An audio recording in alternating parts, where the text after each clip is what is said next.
May I have your attention, please? Your Excellencies, honorable delegates, distinguished guests, ladies and gentlemen.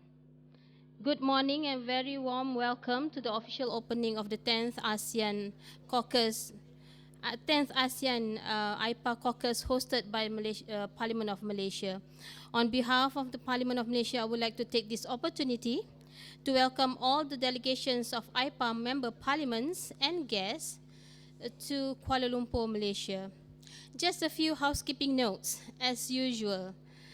Please put your phones on silent mode throughout the program. And then number 2, coffee will be available throughout the day. Number 3, should you need any assistance, feel free to talk to our secretariat. And number 4, all photographs taken throughout this event will be available on our portal at www.parliament.gov.my. Now I will walk you through the opening ceremony of the 10th AIPA Caucus.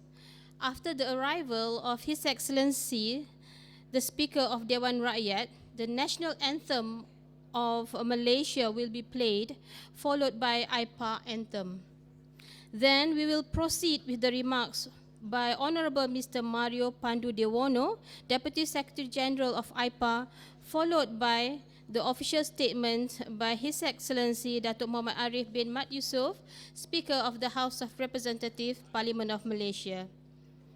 After the speeches, nominations and appointments of the chairperson of the 10th AIPA Caucus will take place. There will also be a photograph session for all AIPA delegates at the back of this banquet hall. And then we will have a coffee break for 15 minutes. Thank you for your attention.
announcing the arrival of His Excellency Dato Mohamad Ariff bin Mat Yusof, Speaker of the House of Representatives, Parliament of Malaysia.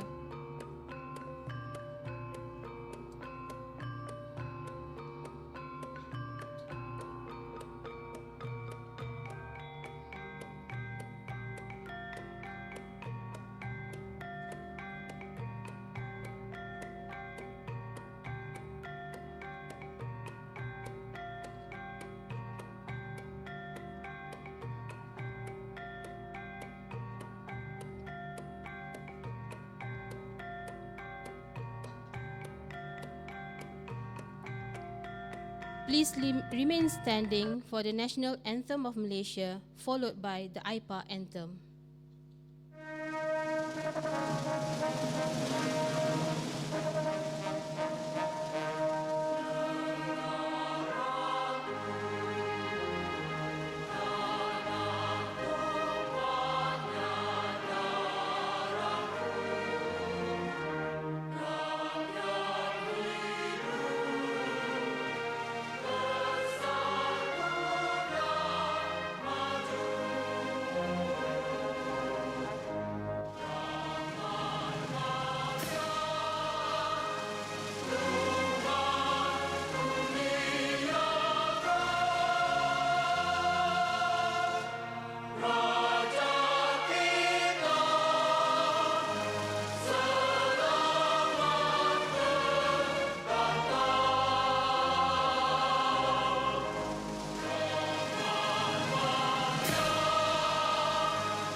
Thank you. Please be seated.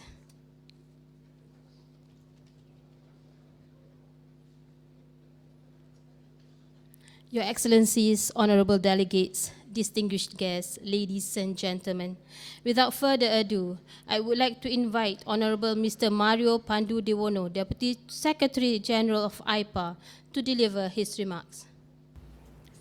Okay.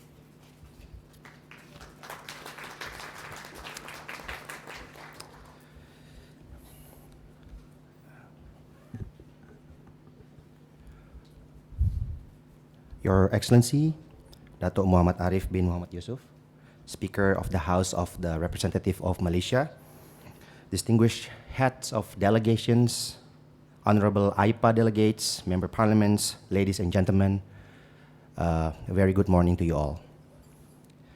I am honored to be here before you all in the 10th AIPA CAUCUS meeting. On behalf of Secretary General Sunton Wat, who couldn't be here due to the cremation of a family member being held today in Bangkok, and he sends his deepest regrets on being unable to attend this caucus. And he also extends his warmest regards to colleagues from AIPA. I would also like to express the Secretariat's highest appreciation to the Parliament or Dewan Rakyat of Malaysia for your hospitality in hosting this caucus meeting, the 10th AIPA caucus meeting. The AIPA caucus meeting, which is a mechanism to develop common legislative initiative with the objective of harmonizing laws in the region of ASEAN member states, which is also a platform for regular interaction amongst AIPA member parliaments, as well as AIPA and ASEAN in monitoring the implementation of AIPA resolutions, which has been adopted by the AIPA General Assembly. I am particularly glad to be here in the 10th AIPA caucus meeting, which happens to be my first caucus meeting. And because I notice on the enthusiasm from member parliaments and colleagues in different national secretariats during the preparatory phase of this caucus meeting. And here I'm referring to the spirit by all member parliaments to bring AIPA forward and to maintain its relevance to the peoples of ASEAN through a more straightforward and transparent mechanism of monitoring the implementation of AIPA resolutions. The topics of this year's caucus reflects the issues that are common concern in the region, and they are problems that directly affect the daily lives of the ASEAN constituents. I am confident that the ideas and proposals discussed and agreed upon during this caucus will help bridge the gap that exists between the executive branch and the peoples of ASEAN. And that is the most important factor we have to acknowledge. The indifferences of the peoples of ASEAN towards ASEAN, then truthfully, indifference of ASEAN towards the peoples of ASEAN, unfortunately. We as AIPA members who represents the peoples of ASEAN and are the true voice of the peoples of ASEAN must do our role to help bridge this gap. I again would like to thank our gracious hosts for your warm hospitality, and Kuala Lumpur is a very beautiful city. This is my first visit to Kuala Lumpur, and I believe that this caucus meeting will make a great success. Thank you all. Good morning. Thank you, Your Honorable Mr. Mario. Next, I would like to invite His Excellency Dato Muhammad Ariff bin Muhammad Yusof, Speaker of the House of Representatives, Parliament of Malaysia, to deliver his opening address and to officially open the 10th AIPA caucus.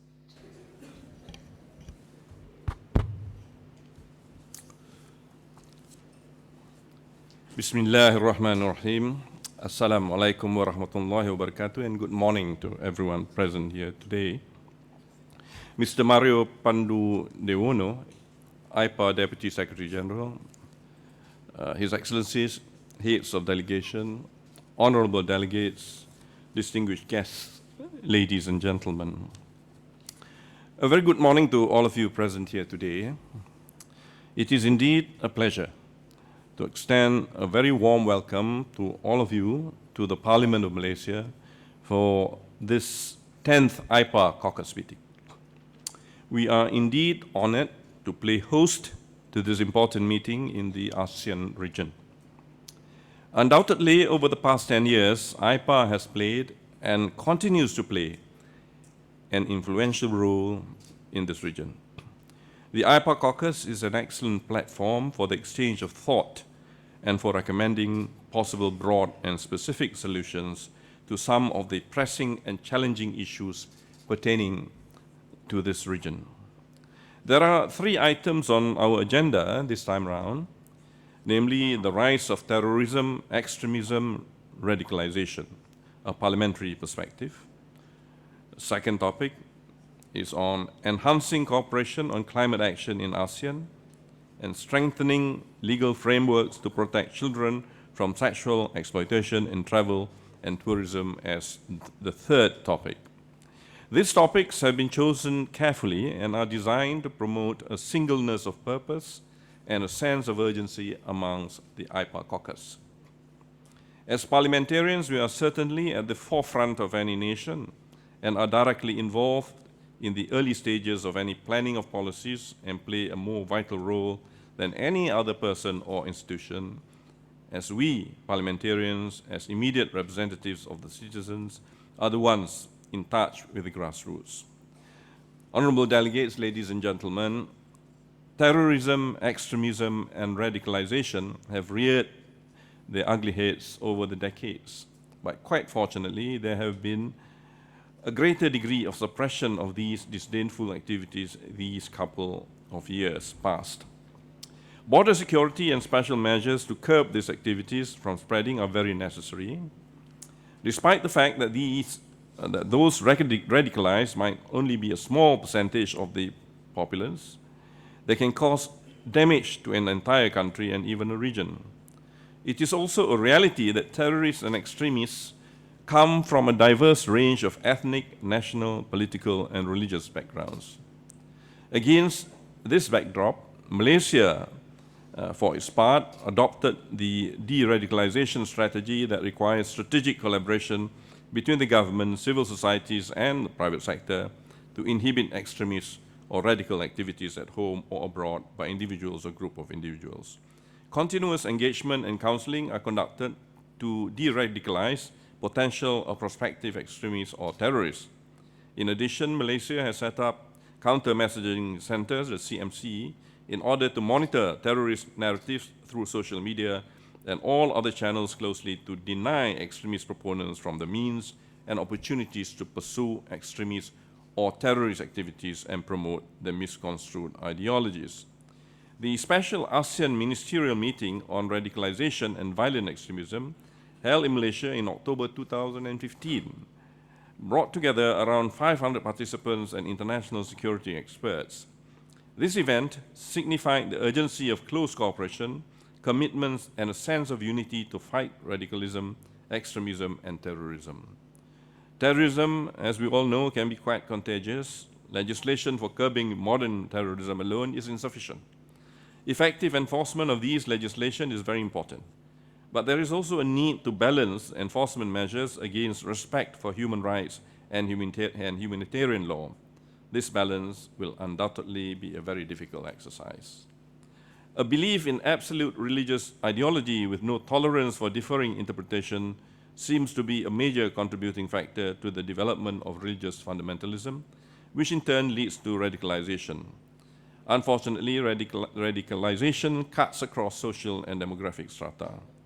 Malaysia, on its part, appreciates the need for robust and effective international action in our collective fight against terrorism. Mention must be made here of the setting up of the Southeast Asia Regional Center for Counter-Terrorism, or SEACCT, SEARCCT, in 2003 with a vision of building a robust community in countering terrorism and violent extremism. Its activities are focused on creating and implementing effective modules and programs to develop participants' knowledge and technical know-how on terrorism and counter-terrorism efforts. I believe honorable delegates will be visiting SEACCT as part of the program. Honorable delegates, ladies and gentlemen, Out of the total of Southeast Asia's land area of 434 million hectares, agriculture and forestry constitutes 30.08% and 48.82% respectively. However, both agriculture and forestry are amongst the most vulnerable sectors in terms of threats associated with climate change. It is a dismal fact that Southeast Asia is one of the most vulnerable regions in the world in terms of adverse climate change that impacts and undermines food security. Speaking in terms of climate change, last week here in the Parliament of Malaysia, the Parliamentarians for Global Action, PGA, had a very fruitful briefing session on the protection of the oceans, namely theme aptly, Life Below Water. While we certainly cannot pinpoint the cause for climate change to any particular reason, the indiscriminate disposal of public waste into the oceans does have a very damaging impact. Quite unfortunately, with our open borders and whatnot, Malaysia seems to be the chosen one as a global dumping ground for more developed countries. Tragic as it may sound, the plastic waste end up in our oceans, not only to be consumed by the fish that we eat, but disrupt and off-balance Mother Nature's work as well. Indiscriminate illegal logging and illegal mining without a thought for the people living around these areas are other issues to be addressed as well. The most affected, of course, are the vulnerable people, the aboriginal peoples and natives in the ASEAN region, like the Orang Asli of Peninsular Malaysia and the native populations of Sabah and Sarawak. In Malaysia, we had the disposal of industrial waste in the Kim Kim River in Johor quite recently, last year. That disposal was so close to a school and caused much harm to school children. We therefore have every reason to be despondent and disheartened. The environment is in rude health, and we can be rather exasperated at the irresponsibility of some quarters. The challenge, of course, lies not merely in verbal discussions and fora alone, but also in an effective and comprehensive system of monitoring, control, and surveillance. Turning to the seas and oceans, continuous deterioration of coastal waters and the ocean will destabilize our ecosystem. There should be cross-sectoral, collaborative, inclusive approaches and mechanisms addressing climate-related challenges and opportunities in not only national and local policies, but regional policies and programs as well. In relation to this, there is the need to strengthen the legal basis and regulatory framework of climate change initiatives by creating effective enabling laws and policies. In addition, mechanisms for stakeholder engagement and participatory inclusive processes include active participation of the private sector and recruiting of climate change experts and champions at different levels to mobilize and facilitate successful implementation as may be necessary. Honorable delegates, ladies and gentlemen, I take this opportunity to commend the framework of Project Childhood Protection Pillar, a $7.5 million Australian government initiative, which brought together the United Nations Office on Drugs and Crime, UNODC, Interpol, and World Vision to address the serious issues of sexual exploitation of children in travel and tourism, covering the project's work in Cambodia, Laos PDR, Thailand, and Vietnam. The project took a dual prevention and protection approach, which could be extended to other AIPA CAUCUS as well. Most ASEAN countries have in place a National Council for Children, which lead the way in their respective countries.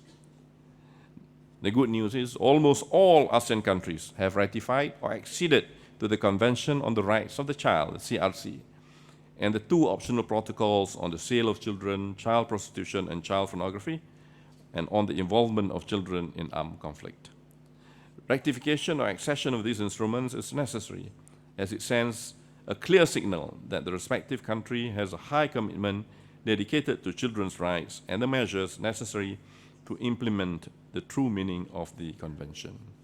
The CRC is but one international treaty, the Trafficking in Persons Protocol and the ILO Convention 182 on the elimination of the worst forms of child labor, others which need serious and urgent attention. We know with certainty that the ASEAN region is a lucrative one for the tourism industry, and it provides domestic revenue and creates job opportunities for many. But Children are enticed, forced, and lured and become victims of traveling child sex offenders.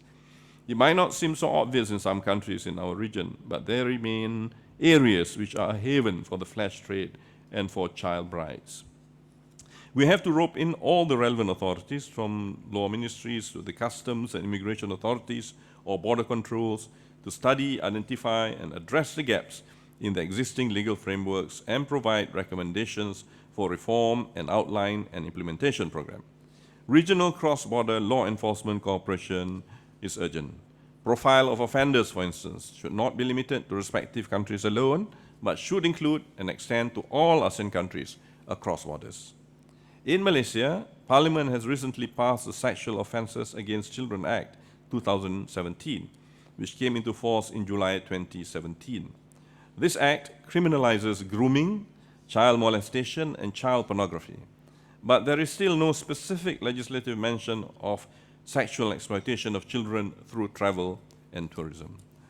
I firmly believe that the discussions over the next few days, next 2 days actually, and in our working groups will provide recommendations for relevant ministries, institutions, and NGOs to effectively meet the goals of addressing and developing focused legal reform efforts related to child protection, child prostitution, child trafficking, and child sexual exploitation. Honorable delegates, ladies and gentlemen, suppression of these myriad problems, both at the domestic and the regional level, should be the main focus in our discussions. The 4 key areas of focus should be strengthening legislative and policy frameworks, enhancing staff knowledge and skills, enhancing bilateral, regional, and international cooperation mechanisms, and enhancing information exchange mechanisms and networks. AIPA CAUCUS is well placed, in fact, very well placed, as a platform to share information and experience on best practices in order to develop reforms that are current, practical, and harmonized. AIPA CAUCUS is the best platform to develop targeted programs of reform and change that can bolster the region's safety in terms of addressing the pressing issues around the topics of rise of terrorism, extremism, radicalization, the parliamentary perspective, enhancing cooperation on climate action in ASEAN, and strengthening legal frameworks to protect children from sexual exploitation in travel and tourism. There is definitely a need for strong legal and policy frameworks and essential tools, and a robust criminal justice framework which should reflect key international standards. To all distinguished delegates gathered here in Kuala Lumpur for the 10th AIPA CAUCUS, I am confident that you would all be having a very successful and useful meeting. On that positive note, it is now my great honor to officially open the 10th AIPA CAUCUS meeting. Thank you. I'm supposed to do that, so yes. Your Excellencies, honorable delegates, distinguished ladies and gentlemen, it was a great honor for me to deliver the welcome address in front of you all at this 10th AIPA CAUCUS, and I will lead until this meeting elects its chairperson. I believe this meeting will have a productive and fruitful result. To continue, the next item is the nomination of the chairperson. By the terms of reference of the AIPA CAUCUS, the host parliament provides the chairperson for the AIPA CAUCUS. The Parliament of Malaysia therefore proposes the Honourable Dato Sri Dr. Wan Junaidi Tuanku Jaafar, Member of Parliament for Santubong, former Minister and Deputy Speaker of the House of Representatives. Dato Sri, please stand up.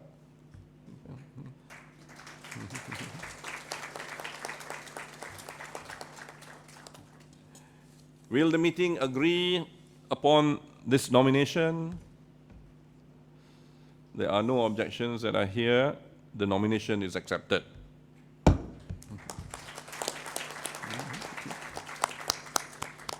Now I would like to invite the elected chairperson to come to the head table to receive the gavel.